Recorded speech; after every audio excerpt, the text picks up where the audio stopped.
مقام ربہ جنتان، جو اپنے رب کے حضور پیش ہونے سے ڈر گیا، جو اپنے رب تعالیٰ کی بارگاہ میں پیش ہونے سے ڈر گیا، خوف کھا گیا۔ رب کے قرآن نے کہا کہ جنتان، اللہ تعالیٰ نے اس کے لیے 2 جنتوں کا وعدہ فرمایا ہے۔ صرف ڈرنا اس خدا سے ہے۔ آج بندہ ہر کسی سے ڈرتا ہے۔ دیکھا جائے تو اولاد ماں باپ سے نہیں بلکہ ماں باپ اولاد سے ڈرتی ہے۔ آج دیکھا جائے تو شاگرد استاد سے ڈرتا نہیں بلکہ استاد شاگردوں سے ڈرتا ہوا نظر آتا ہے۔ آج دیکھا جائے تو مرید کو چاہیے کہ وہ پیر سے ڈرے بلکہ پیر مریدوں سے ڈرتا ہوا نظر آتا ہے۔ وجہ کیا ہے کہ آج ہم ان لوگوں سے ڈرتے ہیں؟ تو اسی لیے ہمارے دلوں میں خوف اس خدا کا نہیں بلکہ انسانیت کا اور ان لوگوں کا خوف ہمارے دلوں میں ہے۔ آج بندہ ایک چھوٹے سے کیڑے مکوڑے سے ڈر جاتا ہے، ایک چھوٹے سے جانور سے ڈر جاتا ہے، حالانکہ رب نے کہا ہے کہ یہ سارا کچھ جو ہے میں نے پیدا ہی اپنے بندے اپنے انسان کے لیے پیدا کیا ہے۔ اب سب چیزیں جو ہیں وہ اللہ نے انسانوں کے لیے پیدا کی، اور پھر انسان ان سے ڈرتا کیوں ہے؟ کیا وہ انسان نہیں جو شیروں کو کھلاتے ہوئے نظر آتے ہیں، جو ہاتھیوں کو دوڑاتے ہوئے اور گھوڑوں کو ناچ نچواتے ہوئے نظر آتے ہیں؟ کیا وہ بھی تو انسان ہی ہے؟ اللہ کے بندوں، ہمیں دنیا داری کے جس شے سے بھی ڈر لگتا ہے تو بندہ جس سے ڈرتا ہے اس سے دور بھاگتا ہے، لیکن خدا کے ساتھ ایک بندے کا ایسا تعلق ہے کہ وہ جب بھی خدا سے ڈرتا ہے خدا سے دور نہیں بلکہ خدا کے اور زیادہ قریب ہو جاتا ہے، اور زیادہ خدا کے قریب ہو جاتا ہے۔ اب اصل میں ڈرنا کیا ہے؟ اب سمجھ نہیں آتی کہ نمازی نماز بھی پڑھتا ہے پھر بھی وہ جناب خدا کا خوف اس کے دل میں نہیں ہے، روزہ رکھنے والا روزہ بھی رکھتا ہے پھر بھی اس کے دل میں خدا کا خوف نہیں ہے۔ اب زکوٰۃ عشر بھی ادا کرتا ہے، اب وہ نماز پڑھ کر نمازی بن گیا لیکن متقی نہیں بنا۔ اب حاجی صاحب عمرہ حج ادا کر کے حاجی بن گئے لیکن متقی نہیں بنے، اس خدا سے نہیں ڈرے۔ نماز پڑھنے والا نماز پڑھ لی، خدا سے نہیں ڈرتا، زکوٰۃ بھی ادا کر لی، حج و عمرہ بھی ادا کر لیا، نمازیں بھی ادا کرتا ہے لیکن اس خدا سے ڈرتا نہیں ہے۔ نماز پڑھ کر پھر دھوکہ کرتا ہے، نماز بھی پڑھتا ہے، جھوٹ بھی بولتا ہے، چغلی بھی کرتا ہے، لوگوں کا دل بھی دکھاتا ہے، نام تول میں ڈنڈیاں بھی مارتا ہے، لوگوں کا حق بھی مارتا ہے، خوف خدا اس کے دل میں نہیں ہے۔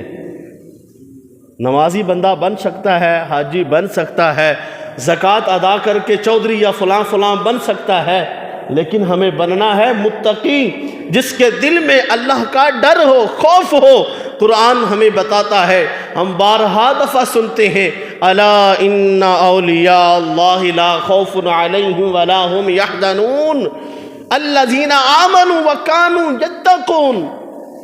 وہ اللہ کے ولی جنہیں خوف نہیں ہے وہ لوگ ہیں جو اللہ سے ڈرتے ہیں، جن کے دلوں میں خوف ہے اللہ کا، جن کے دلوں میں خدا کا خوف ہے۔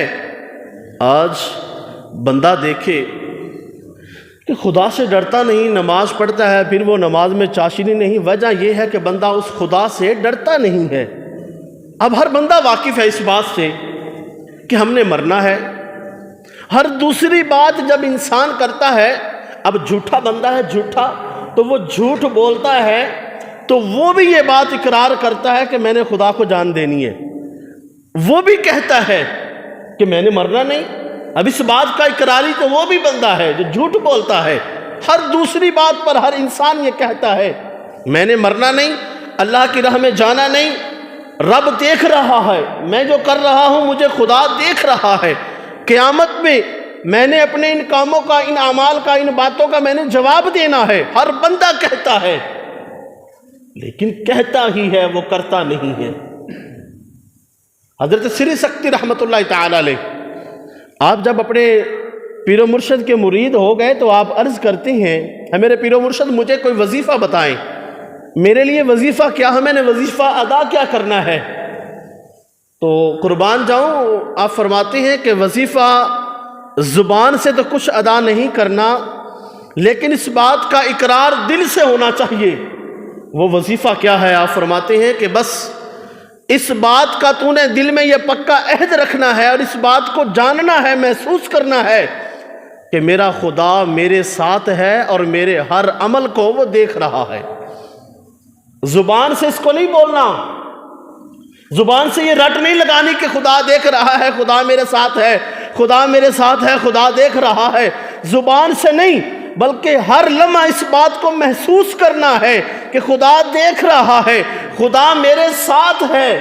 اب دیکھیں، جو بندہ ایسا سوچ لیتا ہے، ایسا جب سوچنے لگ جاتا ہے تو وہ جھوٹ سے پاک ہو جاتا ہے، وہ چغلی سے رک جاتا ہے، لوگوں کا دل نہیں دکھاتا، وہ لوگوں کے ساتھ ڈنڈی نہیں مارے گا، خدا دیکھ رہا ہے۔ وہ لوگوں کے ساتھ وعدہ خلافی نہیں کرے گا، خدا دیکھ رہا ہے۔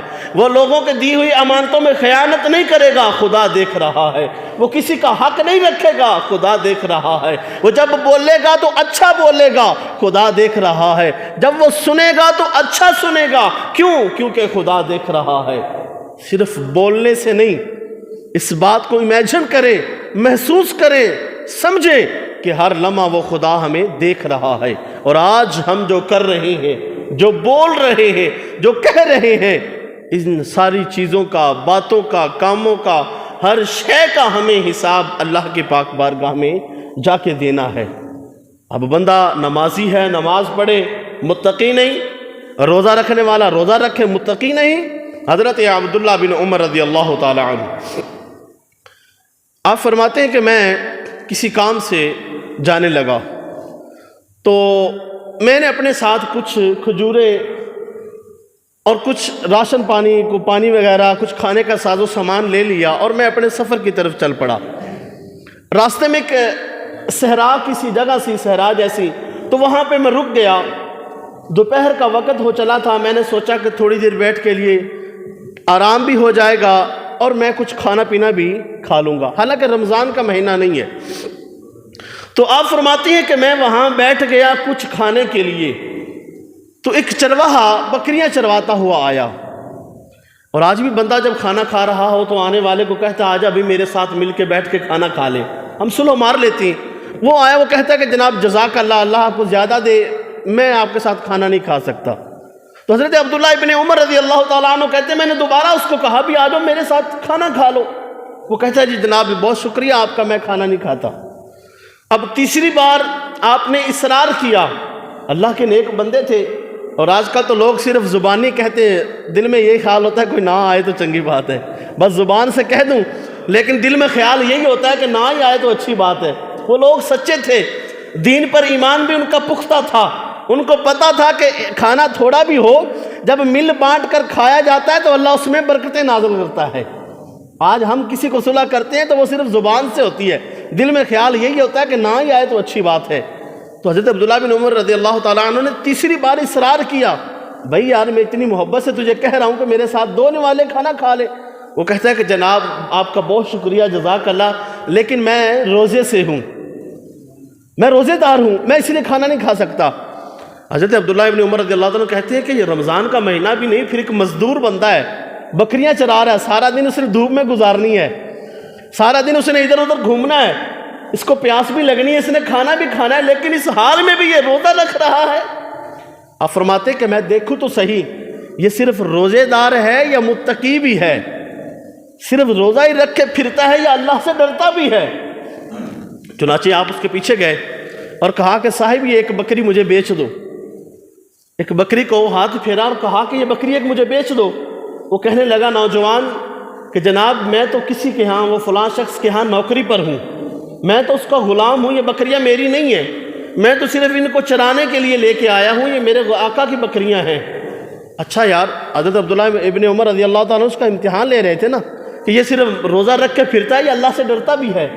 اچھا یار تو ایسا کرنا نا، اپنے مالک کو کہہ دینا کہ ایک بکری جو ہے وہ بھیڑیا کھا گیا ہے۔ وہ نوجوان خاموش ہو گیا، نوجوان دیکھنے لگ گیا۔ حضرت عبداللہ ابن عمر رضی اللہ عنہ کہتے ہیں کہ میں دیکھ رہا تھا اس کے کپڑے جو ہیں وہ میلے کچیلے ہیں، کپڑے پھٹے بھی ہوئے ہیں، اس کی داڑھی پر مٹی بھی لگی ہوئی ہے، چہرے سے نظر آتا ہے کہ غلام ہے، بڑا غریب بندہ ہے، ہو سکتا ہے کہ اس کا گھر بھی بڑا کچا سا ہو، اور اس کے بدن پر کپڑوں سے محسوس ہوتا ہے کہ یہ بڑا کچا سا آدمی ہے۔ لیکن جو اس نے بات کی نا وہ ظاہر تو کچا تھا، لیکن پکے ایمان والی اس نے بات کی۔ اس نے کہا صاحب جاؤ اپنا کام کرو، میں اپنے مالک سے تو کہہ دوں گا کہ بکری بھیڑیا کھا گئی، بھیڑیا جو ہے اس بکری کو کھا گیا، میں اپنے مالک سے تو کہہ دوں گا، لیکن کل قیامت والے دن جب خدا کی بارگاہ میں جاؤں گا تو خدا نے پوچھ لیا کہ بتا کہ بکری کہاں گئی تھی، تو میں اس رب کی بارگاہ میں کیا جواب دوں گا؟ کہتا وہ نظر تو آ رہا تھا کچا سا بندہ، داڑھی بھی گرد آلود ہے، مٹی لگی ہے، مکان بھی کچا ہوگا، لیکن بات اس نے بڑی پکی کی۔ میں نے پوچھا کس کا غلام ہے، تو اس نے بتایا کہ میں فلاں فلاں علاقے کا، فلاں گاؤں میں فلاں جگہ میں رہنے والا ہوں۔ حضرت عبداللہ ابن عمر رضی اللہ تعالیٰ عنہ کہتے ہیں کہ میں جان لیا کہ یہ روزہ رکھ کے پھرتا نہیں ہے، بلکہ یہ متقی بھی ہے، روزہ نہیں رکھتا، یہ متقی بھی ہے، اللہ سے ڈرنے والا بھی ہے۔ تو آپ فرماتے ہیں کہ میں اس کے مالک کے پاس گیا اور میں نے پوچھا کہ فلاں فلاں تیرا غلام جو ہے کتنے میں بیچنا ہے؟ میں نے اس سے سودا طے کیا، میں اپنا کام چھوڑ دیا اور اسی غلام کو میں نے خریدا، اور جو اس کے پاس بکریاں تھیں میں نے اس کا مول بھی اسے ادا کر دیا، اور میں نے سارا کچھ خریدا، اور پھر واپس آیا اسی جگہ پہ، وہ آس پاس میں وہی بکریاں چرا رہا تھا، اور میں نے آ کر کہا بے اللہ کے بندے جاؤ آج سے تم آزاد ہو، یہ بکریاں بھی تمہاری ہیں، اور میں نے اس آقا سے تمہیں خرید لیا ہے، اور آج سے تم آزاد ہو، اپنا کام کرو، اللہ کی عبادت کرو۔ وہ کہنے لگا جناب میں اس بات کی کیسے ذمہ داری قبول کروں کہ میں اس آقا کا غلام جو تھا آپ نے خرید لیا، کر لیا، اور مجھے اس وجہ تو بتائیں کیا ہے، اور اس انعام کا مستحق میں کیوں بنا؟ آپ فرماتے ہیں کہ تو نے قرآن نہیں پڑھا، ان اللہ یرزق من یشاء بغیر حساب، اللہ تعالیٰ بغیر حساب رزق دیتا ہے، اور بندے کا جہاں سے گمان بھی نہیں ہوتا۔ صرف کام ایک ہے کہ انسان اس خدا سے ڈرے، اور اس ڈرنے کے بدلے میں اللہ تعالیٰ اسے بے حساب رزق عطا فرماتا ہے، اور اس جگہ سے رزق عطا فرماتا ہے کہ بندے کے گمان میں بھی نہیں ہوتا ہے۔ اب دیکھیں ہم نمازی تو ہیں، متقی نہیں ہیں، روزہ رکھتے ہیں، متقی نہیں ہیں، ہم نہ عمرہ کر کے حج کر کے آ جاتے ہیں، متقی نہیں ہیں۔ متقی ہونا بڑی ضروری ہے۔ نماز پڑھتے ہیں پھر بھی وہی باتیں ہیں، وہی جھوٹ ہے، وہی چگلیاں ہیں، وہی لوگوں کا حق مارنا ہے۔ کتنی دیر تک کسی کا حق مار کے کھا سکتے ہیں؟ کیا ہم نے مرنا نہیں؟ ہر بندہ ہر بات پہ کہتا ہے کہ میں نے مرنا ہے، اور آج کا ہمارا یہ ایک عجیب سی بات بھی بن گئی ہے کہ جھوٹا بندہ بھی کہہ دیتا ہے یار میں نے مرنا ہے، رب کی بارگاہ میں جانا ہے، تو میری بات پہ یقین کر لیں، خدا مجھے دیکھ رہا ہے۔ جھوٹا بندہ بھی یہ بات کہتا ہے، لیکن ہم نے عملاً اس بات کو کب قبول کرنا ہے؟ عملاً کب کہیں گے کہ واقعی خدا دیکھ رہا ہے، واقعی ہم نے رب کی بارگاہ میں جانا ہے؟ اور اس کی بارگاہ میں جا کے اگر رب نے پوچھ لیا تو پھر ہم نے وہاں جا کے کیا جواب دینا ہے؟ باتوں سے نہیں۔ بڑے دن گزر گئے ہیں، 30 سال ہو گئے تقریریں سنتے ہوئے، بیان سنتے ہوئے، قرآن پڑھتے ہوئے، ہمیں ان باتوں کا اثر کب ہوگا؟ ہمیں ان باتوں کا یقین کب ہوگا؟ یہ مال و دولت بندہ کسی کھاتے کا نہیں ہے۔ یہ ہم چیزیں کماتے ہیں، بڑی محنت کرتے ہیں، بڑی کوشش کرتے ہیں، لیکن وہ اگر حرام کا ایک لقمہ بھی شامل ہو جاتا، آج دیکھتے ہیں کہ جناب بیٹا کہنا نہیں مانتا، رات کو سوتے ہوئے عجیب سے خواب آتے ہیں، ڈرانے خواب آتے ہیں، گھر میں کبھی کسی کونے سے کبھی کسی کونے سے چیخنے کی چلانے کی آوازیں آتی ہیں۔ وجہ کیا ہے؟ وجہ یہی ہے کہ کسی یتیم کا مال جو کھایا ہے وہ تیرے گھر سے ان کی آوازیں آ رہی ہیں۔ وجہ کیا ہے؟ جو آج تو کسی کا مال ہڑپ کر کے سو جو چکا ہے، حرام کھا کے سو رہا ہے، وہ رب تجھے تنبیہ کرتا ہے، وہ ڈرونے خواب کی شکل میں ڈر جا اس خدا سے، اس خدا کی بارگاہ میں آ جا۔ ڈرنا اس اللہ سے ہے، اس ایک سے ڈرنا ہے۔ جو اس ایک سے ڈرتا ہے پھر وہ کسی سے نہیں ڈرتا ہے، جو اس ایک سے نہیں ڈرتا وہ ہر شے سے ڈرتا ہے، وہ ہر چیز سے ہمیں ڈرتا ہوا نظر آتا ہے۔ اس لیے اس خدا کی بارگاہ میں جھکیں اور اسی سے ہی ڈریں، کیونکہ ہم نے اسی کی بارگاہ میں جانا ہے۔ آج ایک بندہ، اب یہ ہمارا کسی کو پتہ ہے کہ اس نے مرنا کب ہے؟ کسی کے علم میں ہے؟ یا کوئی ٹکٹ کٹوا کے ایسا بندہ آیا ہو مجھ سمیت ہمیں پتہ ہو کہ میں نے جناب 1 سال کے بعد مرنا ہے؟ لیکن ہم یہ بات کیوں کرتے ہیں کہ ابھی بڑا دن پڑے ہیں، ابھی بہت سال پڑے ہیں، داڑھی سفید ہوگی تو بعد میں ہم نمازی بن جائیں گے، ابھی یہ میں اپنے بچوں کی شادیاں کر لوں تو پھر میں اللہ کی بارگاہ میں جھک جاؤں گا۔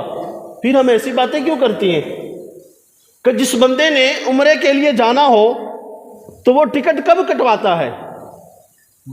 وہ ظاہر سی بات ہے 20 دن 15 دن مہینہ پہلے ہی وہ اس کا انتظام کرتا ہے کہ میں نے فلاں تاریخ کو وہاں جانا ہے۔ یا کبھی کسی نے کہا جناب آج ہی میں نے انتظام کیا اور ابھی چڑھ کے وہاں چلا گیا، نہ تو آگے ایسے انتظامات ہیں اور نہ ہی بندہ ایسا کچھ کرتا ہے۔ اپنے گھروں میں شادیاں بچوں کی کرنی ہوتی ہے تو 2 مہینے کی پہلی کی پلاننگ ہے، سوچتے ہیں کیا کرنا ہے، کیا پکانا ہے، کس کو بلانا ہے، کس کے یہاں جانا ہے، کیا کرنا ہے، کپڑے کون سے لینے ہیں، پہننے کون سے خریدنے، یہ سارے انتظامات کرنے ہیں۔ کیا ہم نے کبھی وہاں جہاں جانا ہی جانا ہے اس کا انتظام ہم نے کبھی کیا؟ یا یہ بات تو تھوڑی طے ہے کہ موت آنے سے پہلے ہمیں بتا دے کہ بھائی تمہارا آدھا گھنٹہ باقی ہے، مرنے کے لیے تیار ہو جاؤ، ہم جلدی جلدی سے توبہ کر کے مسجد میں آ جائیں گے، اللہ کی بارگاہ میں سر جھکا دیں گے؟ کیا ایسا ہونا ہے؟ نہیں ہونا۔ تو پھر ہم نے آخرت کے لیے تیاری کب کرنی ہے؟ پھر ہم نے آخرت کے لیے تیاری کب کرنی ہے؟ کون سا وقت ہے؟ یا کون ہمیں آ کر بتائے گا، سوئے ہوئے کو جگائے گا، بھائی اٹھو مرنے کے لیے تیار ہو جاؤ؟ یہ نہیں پتا۔ ایک سانس چل رہی ہے، دوسری اٹک جائے، کوئی نہیں جانتا۔ ایک قدم رکھا ہے، اٹھانا ہے یا نہیں جانتا، کوئی نہیں جانتا۔ بازار سے نکلا ہے سامان لینے کے لیے، واپس آنا ہے کہ نہیں آنا، کوئی نہیں جانتا۔ اس خدا سے ڈریں، صرف زبان سے نہیں، صرف زبان سے نہیں بلکہ دل سے عملاً اس خدا سے ڈریں کہ ہم نے مرنا بھی ہے، حق مارنا چھوڑ دیں، ہم نے مرنا بھی ہے، جھوٹ بولنا آج تو لوگ ایک ووٹ کے بدلے یار وہ حق بات کی طرف نہیں جاتے ہیں، یار یہ میرا پیٹی بھرا ہے، میری پارٹی کا بندہ ہے، تم کسی اور کو کہہ کے اس سے کام کروا لے، حالانکہ بندے کو پتہ بھی ہے یار یہ سچ ہے، یہ حق کا بیچارہ مظلوم ہے، اس کے ساتھ ظلم ہوا ہے، اس کو ضرورت ہے، وہ خود اس کے لیے نہیں جاتا، حالانکہ اس کی بات وہاں چلتی ہے۔ لیکن آج ہم حق کو چھپا دیتے ہیں، پیچھے کر دیتے ہیں، یار وہ میرا رشتہ دار ہے، یار وہ میری پارٹی کا بندہ ہے۔ پتہ نہیں یہ ہمیں وہاں جا کے ان لوگوں نے ہمیں بخشوانا نہیں ہے، بخشوانا ہے تو ہمیں آمنہ کے لال نے وہاں جا کے بخشوانا ہے۔ کیوں نہ ہو کہ ان بندوں کو راضی کرنے سے بہتر ہے اس خدا کو اور اس کے رسول کو راضی کر لیں، پھر ہی ہمارے لیے جو فائدہ ہوگا، پھر ہی وہ آج دنیا میں بھی ہمیں اسی لیے آسانیاں پیدا ہوں گی، اور قبر میں بھی رسول اللہ صلی اللہ علیہ وسلم نہیں آنا ہے۔ بڑی عیاشی کر چکے ہیں ہم، بڑا لوگوں کا مال ہڑپ کر چکے ہیں، دھوکہ دے چکے ہیں، کب بدلنا ہے ہم نے؟ کتنے لوگوں کو ہم اپنے ہاتھوں سے دفنا کے آ چکے ہیں، ہمیں موت کا خوف کب آنا ہے؟ پتہ نہیں وہ کون سا ایسا لمحہ آنے والا ہے جس کے انتظار میں ہم بیٹھے ہیں کہ نمازی پھر بنیں گے، جس کے انتظار میں ہم بیٹھے ہیں کہ جناب ہم پھر اللہ کی بارگاہ میں جھکیں گے۔ کون سا لمحہ آنے والا ہے؟ یہ ساری عیاشیاں، یہ ساری باتوں کو چھوڑیں اور اس خدا کی بارگاہ میں جھک جائیں، ورنہ ایک لمحے کا حساب جو اس بارگاہ میں سے ہونا ہی ہونا ہے۔